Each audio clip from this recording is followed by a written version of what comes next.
Alrighty guys, welcome back. We are back with the Navara. So today I've got a pretty exciting one. We're going to start the solid axle swap. The first step is just dropping everything from the IFS system.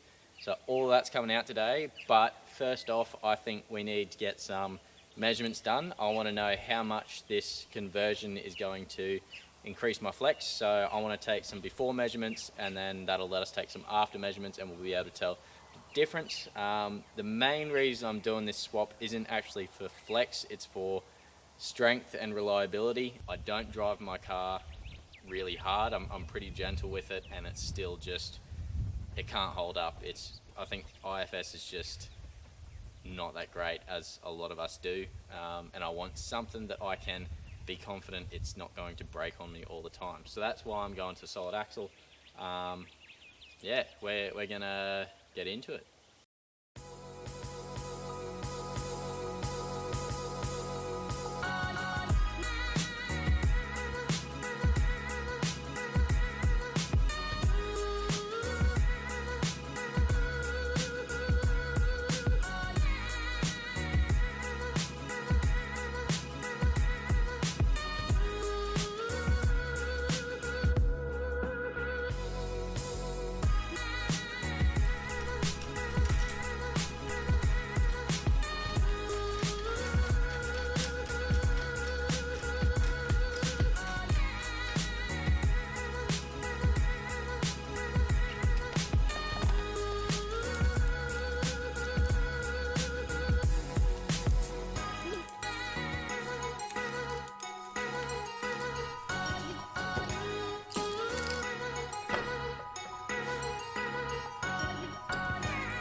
Alrighty guys, so we've gotten a fair bit done off of camera. We've dropped my gearbox, so that's this one here.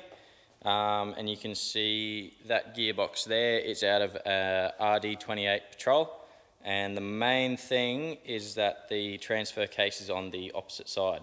So that'll mean that this will suit the Patrol diff and I won't have to cut and flip it. So without any modification, I can run a Patrol diff with this transfer case. So I'm going to have to do some sort of combination here between the boxes, but the gearbox themselves share the same model number, so I'm guessing that either the internals or the casing itself is exactly the same and they're possibly just drilled a little bit different. We've got the bull bar off. I don't want to put that back on. I want to see if I can find a steel bull bar. Got the front diff out. I'm going to sell that because it's got a locker and a diff drop kit. And we've got my 3-inch exhaust out. I'm going to see if I can sell that as well. And I want to see, depending on how much space I've got with all the, the new suspension that's going in and how much clearance I'll need. Going to see what I can do with my exhaust. And if maybe I could work out some sort of dual exit. I think that'd be pretty unique. You don't get to see too many of those on Navaras. And I'm probably going to take off my snorkel and airbox. From what I can tell, those coil towers there are enormous to fit 12-inch coilovers. So up in here, I'm probably going to have to notch out up here, which might contact my airbox. So probably going to redo that and do a 4-inch snorkel instead of the 3-inch. So this is really just an opportunity to note my shortcomings in other stuff that I've done and have another crack at it later on and see if I can do a bit better and come out of it with a cooler car. So this is all the stuff that I've pulled off the Navara so far, steering box and tail shafts and steering arms and stuff. So that's all going to be up for sale because I don't need it anymore, and I'm going to whip in the patrol stuff. Alrighty guys, so it's been a couple of weeks since I've been filming, so I'll give you guys a little bit of a catch up on what I've been up to. A lot of it's just dismantling, so I didn't really want to film it because it's not interesting.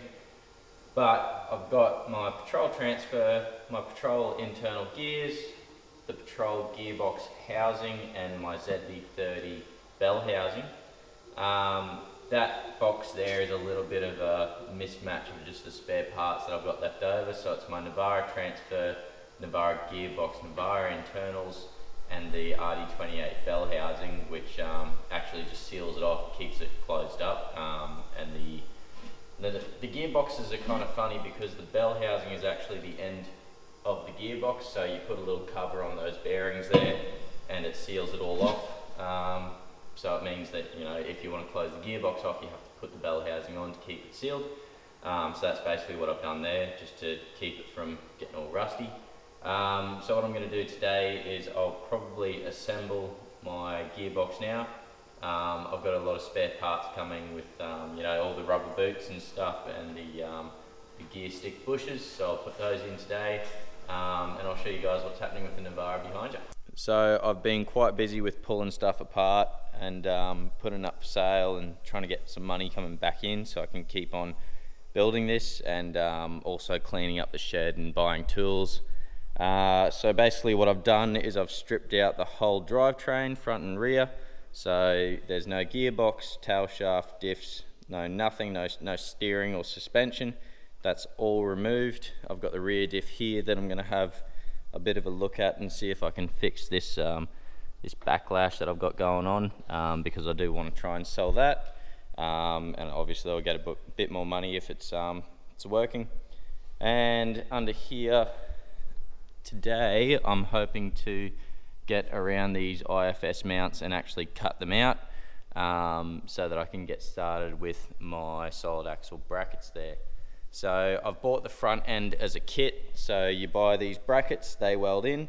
You buy a couple other bits and pieces like the cruiser arms and the patrol diffs, and you're able to basically weld it all together without having to do the manufacturing side. And I've got the coilovers for the front end ordered and on their way. So hopefully I'm going to do some chassis chopping today. I went and bought one of these little trimming tools, kind of just like a Dremel, but it takes discs instead. So we're going to give that a crack.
Alrighty guys, so this is what we've got left to do. We got the transfer case together. I think I missed the last bit of it because the battery went flat, but we got it together. It all looks pretty good.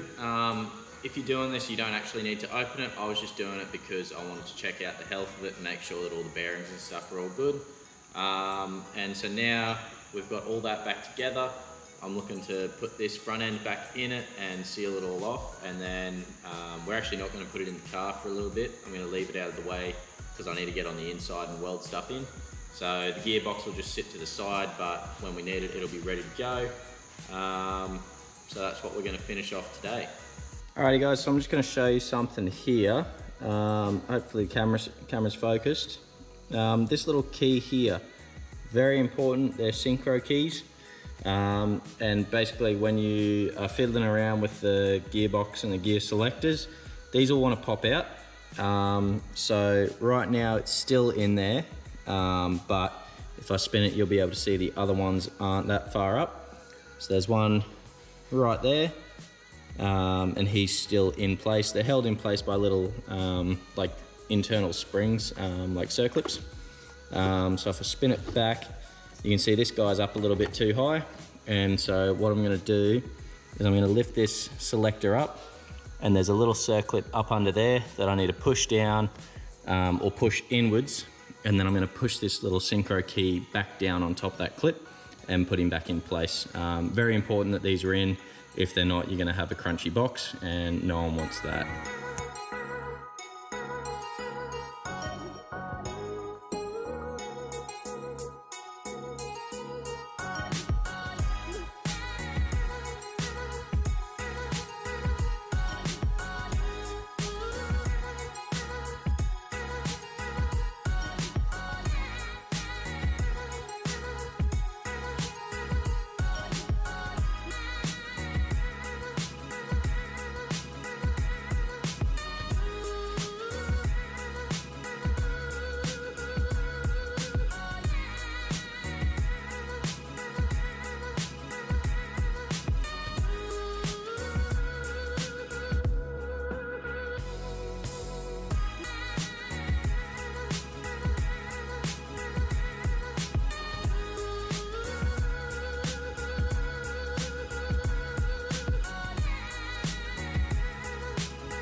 Alrighty guys, so I'm going to end the first episode here. I hope you guys have enjoyed it so far. I want to keep these episodes as short and compact with information as I can, and try not to show you guys the same thing twice. Obviously there's two sides of the car, so you don't need to see me trimming both sides.